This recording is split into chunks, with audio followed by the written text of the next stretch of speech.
მოგესალმებით მეგობრებო, დღეს მე განახებ თუ რა უნდა გააკეთოთ იმ შემთხვევაში, თუ ინტერნეტის პაროლი დაგავიწყდათ. ოღონდ ინტერნეტის პაროლი დაგავიწყდათ, ანუ მაშინ თუ უკვე იმ ინტერნეტში როდესმე იყავით შესული და პაროლით დაკავშირებული იყავით იმ ინტერნეტთან.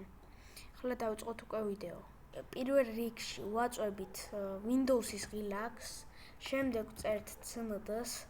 ამის შემდეგ აქ run administrator, ესე, შემდეგ yes, ამოგვიგდებს ამას. მე ფერისთვის თუ გინდა დაამატეთ ეს მწვანე ფერი და აქ წერს უკვე ესეთ ბრძანებას nets.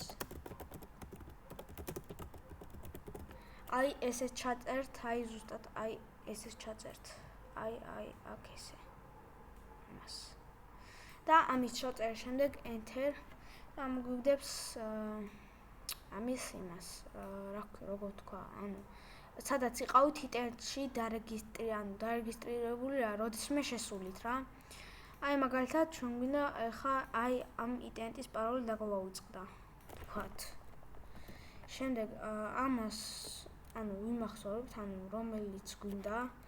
შემდეგ ისევ ამას ვწერთ.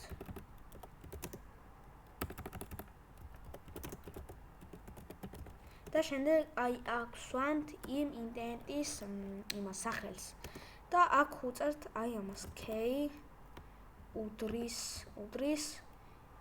clear და შემდეგ ვაწვევით enter. Enter-ის შემდეგ აქ ამოგვიგდებს ინფორმაციებს, ყველანაირ ინფორმაციებს და აი ეს k კონტაქტში უნდა ეწეროს მაგ კონკრეტული ინტერნეტის პაროლი. აბა სულ ეს იყო ვიდეო. შემდეგი რაღაცეებისთვის, შემდეგი ხრიკებისთვის დაალაიქეთ და გამოიწერთ არხი.